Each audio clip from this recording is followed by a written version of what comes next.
안녕하십니까. 지표로 보는 시장 해설의 권혁태입니다. 2022년 11월 마지막 주차 하겠습니다. 지난주는 예측한 대로 소폭 상승하다가 마지막 날 조금 내려오고 다운은 조금 올라가면서 거의 마감을 했습니다. 횡보한 상태로 조금 상승하면서 횡보한, 거의 예측대로 움직였고요.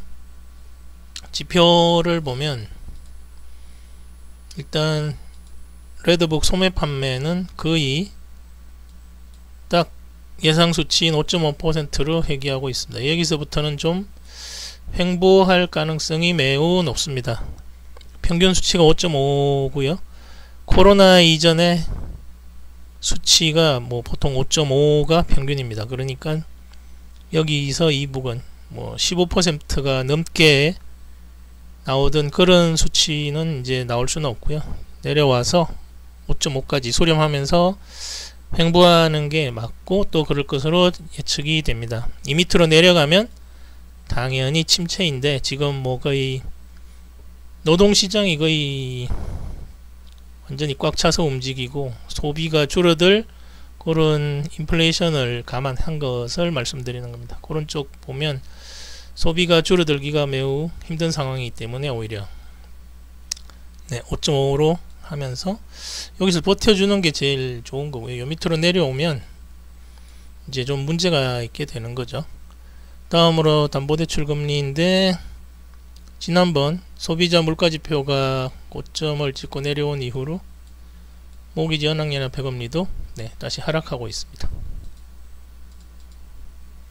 건축 허가 건수는 원래 내려와야 정상인데 남부 쪽에 태풍이 와서 집이 많이 부서졌다고 그러더라고요. 그러면서 다시 이제 새로 많이 지어야 해서 지금 저렇게 움직인다고 뉴스에서 그런 얘기가 나왔습니다. 핵심 내구재조는 평년 수준에서 움직이고 있고요. 이제 코로나로 인한 영향에서는 거의 벗어난 상황입니다.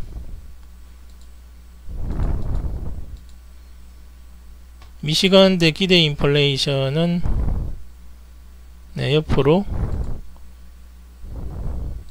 횡보하고 있고요. 이게 다시 위로 올라갈 것으로 전망하고 있는 사람들은 거의 없는 것 같습니다.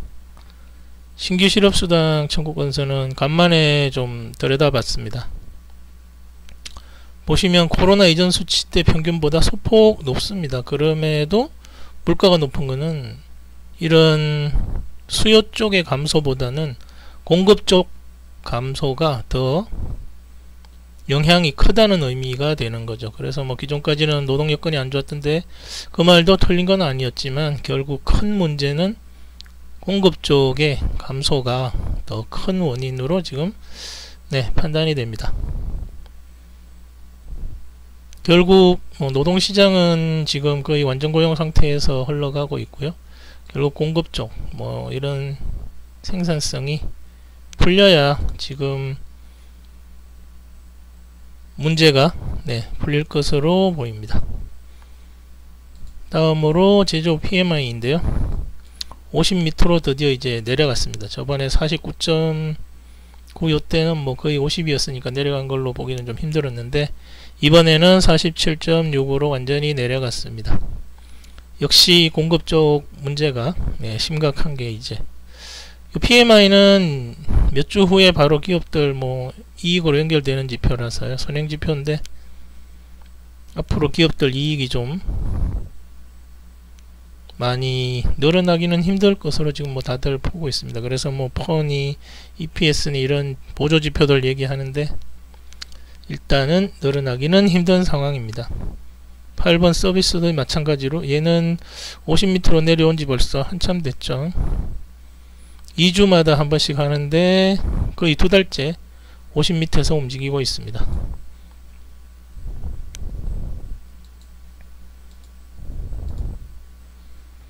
있습니다.2년물 채권 선물 지난주에 4.5 이하에서 거의 움직일 걸로 말씀드렸는데 거의 횡보하면서 마쳤고요.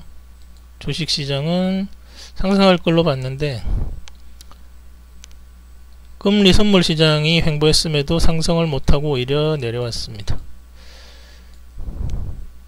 여러가지 눈치가 이유가 있겠지만 연준이 지속해서 계속 압박을 하고 있고요. 다음 주에 파월 의장의 스피치도 예정이 되어 있어서 네, 다음 주 역시 그래서 조금 이따 말씀드리겠지만 좀 이 부분도 좀 행보하기일 것으로 예상이 됩니다. 상승하기가 쉽지 않죠.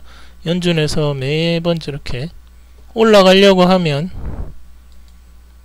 금리를 언급하면서 말하고 있으니까요.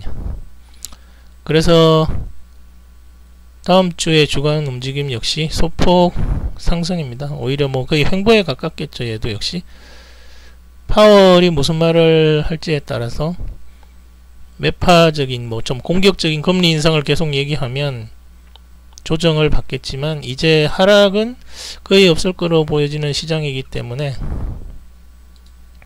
네, 그래서 시장은 예상대로 뭐 이렇게 했고, 현재 시장이 금리가 더 올리기 힘든 상황이기 때문에 결국 매수 쪽에 유리한 시장이 여건이 조성되고 있는 거고요. 저도 그래서 계속 상승으로 보고 있습니다. 2년물 횡보했음에도 시장은 뭐 소폭 상승도 아니죠. 그냥 네, 뭐 소폭 상승 횡보하다 말았습니다. 간만에 실업률을 들여다봤더니 골디락스 시절보다는 높고 결국 그래서 공급 분야의 감소, 생산성 감소가 결국 제일 현재 문제의 핵심인 것으로 보여집니다. 다음 주는 PCE 물가지표, 주택지표, 뭐 제조업 PMI 지표 있는데 모두 안 좋을 것이 확실하죠. 제조업 PMI는 뭐 1, 2주 사이에 크게 변화가 있겠습니까? 50 밑에서 나올 거고, 대도시 주택 케이스 실러 주택 지수도 안 좋을 거고, PCE 물가지표는 또 낮으면 지금 호재인데, 실물경제 차원에서 보면 뭐 연준에서 지금 2% 목표하고 있으니까 망정이지, 낮아지고 있는 건 뭐 어쨌거나 좋은 건 아니죠. 그래서 결국 이제 향후에 주식시장이 내려가기는 힘든 여건이 조성되고 있고요. 그리고 노동시장이 완전 고용 상태에서 결국 소비가 유지될 것이기 때문에 결국은 공급 분야 쪽만 좀 문제가 해결이 되면 금리가 올라갈 수가 없죠. 왜냐하면 인플레이션이, 공급 문제가 해결된다는 것은 인플레이션이 낮아진다는 것을 의미하지 않습니까? 그러니까 네, 시장은 앞으로 중장기적인 반등, 상승, 네, 돌아설 게 거의 확실해 보입니다. 침체는 뭐 저는 매번 말씀드렸지만 침체는 없는 것으로 보고 있고요. 왜냐하면 노동시장이 완전 고용 상태에서 계속 소비를 일으키고 있기 때문에 침체는 없는 게 거의 확실하다고 저는 보고 있습니다. 네, 마치겠습니다. 감사합니다.